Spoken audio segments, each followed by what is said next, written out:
Buenas noches. Este es mi aporte con respecto al Foro 3, la naturaleza pluriofensiva y transnacional del fenómeno de la corrupción.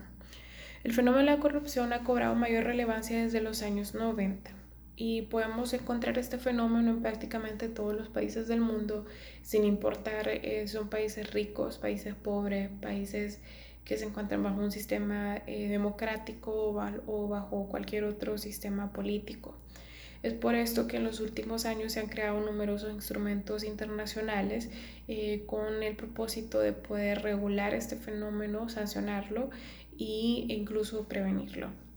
Realizaremos el análisis de este fenómeno desde tres componentes del fenómeno social. Primero, la realidad jurídica. En cuanto a la realidad jurídica del fenómeno de la corrupción, debemos reconocer su naturaleza pluriofensiva. La corrupción vulnera diferentes bienes jurídicos. Usualmente el primero que nos viene a la mente al hablar de corrupción son aquellos vinculados al correcto desarrollo de la función pública, como la pérdida de confianza de la ciudadanía en las instituciones del Estado. Sin embargo, la corrupción también vulnera otros intereses en el ámbito de los negocios y en el ámbito de la economía.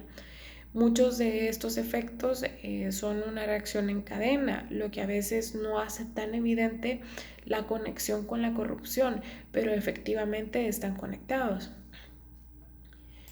El primero es, y quizás es uno de los más obvios y uno de los más sonados para la sociedad salvadoreña, es que el fenómeno de la corrupción afecta la economía y el desarrollo del país y de los salvadoreños individualmente.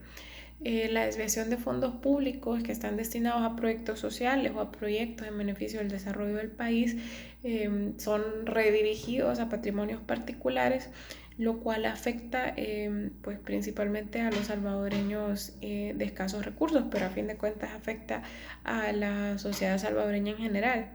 Asimismo, las empresas que pagaron sobornos pasan este costo a sus empleados, pagando menores salarios.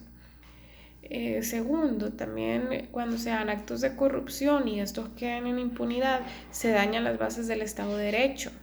Esto facilita el surgimiento de organizaciones criminales que lo que hacen es pretender controlar el poder. Estas estructuras criminales presentan, pues como ya sabemos, peligros para la seguridad ciudadana, pero también afectan la transparencia de las economías nacionales, ya que uno de los objetivos que comúnmente tienen estas organizaciones criminales es el lavado de sus activos, lo cual provoca una grave alteración a las reglas del mercado. Un ejemplo de esto lo podemos ver en el mercado inmobiliario de El Salvador, el cual está severamente afectado, ya que el lavado de dinero y la corrupción que facilita el lavado de dinero provocan una gran demanda, lo cual encarece el precio de los inmuebles, haciendo cada vez más difícil a las familias salvadoreñas acceder a ellos. Eh, Tercero, además, la corrupción y el ambiente de impunidad influyen en las decisiones respecto de la inversión en el país. Las empresas transnacionales prefieren invertir en países con mayor seguridad jurídica y en donde van a tener menos costos o cero costos asociados a la corrupción. Y esto frena el crecimiento del país. Cuarto, así como la general imparcialidad en el trato con el Estado da lugar a distorsiones competitivas. Esto favorece la competencia desleal y la competencia desleal afecta principalmente a las empresas medianas, pequeñas y micro, ya que no pueden competir contra estas empresas grandes que dan estos sobornos o cualquier otra forma de corrupción a los funcionarios públicos. Lo que provoca que ellos muevan al sector informal, lo que a su vez afecta la recaudación fiscal del país. Si bien es cierto, algunos de los delitos relacionados con la corrupción sí se encuentran ya de manera general contemplados en las normativas jurídicas de los países, El aspecto económico recién empieza a ser incorporado en normativas penales y los tratados internacionales han jugado un papel muy importante en el combate a este fenómeno.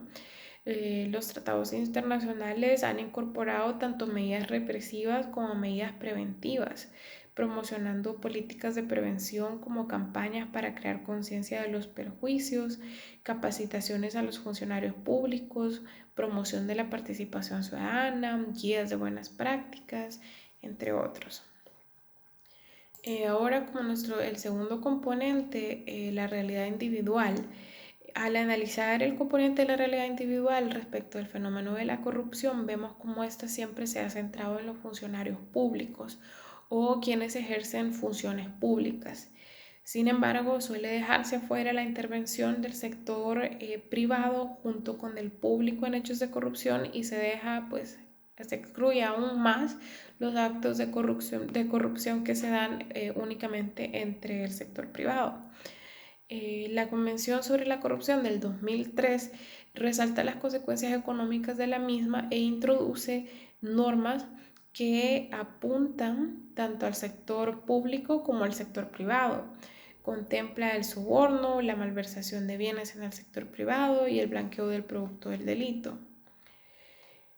La tendencia internacional actual ha llegado a aceptar la necesidad de criminalizar la corrupción que se da también en los actores del sector privado. Esto con el propósito de proteger la leal competencia. La regulación de ambas formas de corrupción es extremadamente necesario dado el proceso de privatización de las empresas estatales y debido a la gran incidencia que tienen las actividades de las empresas privadas en la vida del ciudadano común en la actualidad. Asimismo, todo esto se ve acentuado por la globalización que ha propiciado una mayor libertad y por ende menos controles estatales, lo que puede desencadenar más actos de corrupción. En este componente también es importante evaluar la responsabilidad penal compleja. Esto resulta bastante complejo en cuanto al fenómeno de la corrupción. El autor nos planteaba el caso del Foreign Corrupt Practices Act en Estados Unidos, en el cual se enfrenta el desafío de determinar si las personas que realizan ofrecimientos relacionados a la corrupción los efectúan con determinados propósitos, sabiendo que van a influir en determinado acto o en determinada decisión. Debido a que es un tema tan complejo y difícil de regular, ya que se refieren a intenciones, la regulación otorga criterios para determinar si el sujeto ha actuado a sabiendas y lo que hace es proporcionar una guía o proporcionar herramientas para que los aplicadores del derecho y para que los aplicadores de la defensa utilicen. Finalmente, debemos analizar el componente de la realidad social.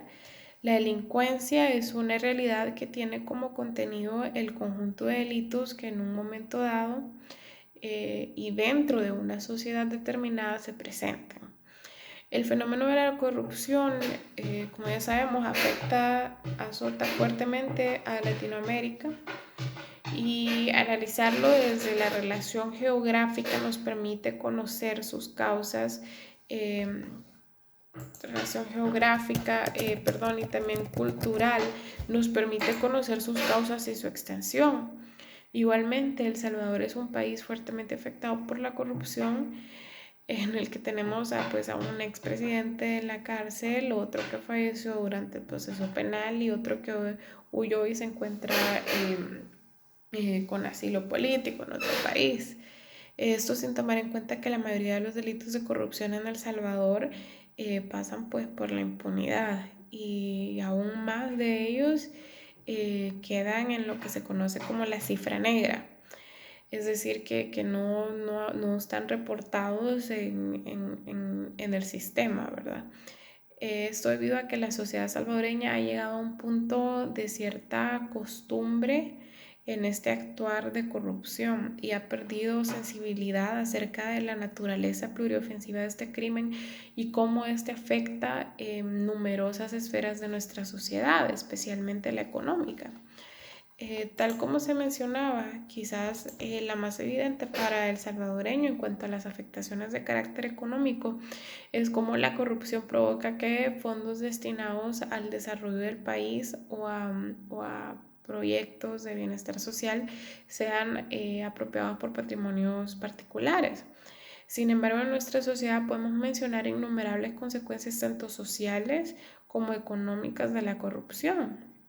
Entre estas está una de las que más afecta a la sociedad salvadoreña y es el impacto de la corrupción tanto en el génesis como en la consolidación de las organizaciones criminales y el impacto que a su vez tienen las organizaciones criminales en el día a día del ciudadano, en la economía del ciudadano común, así como en la economía salvadoreña en general, al afectar también a las empresas privadas.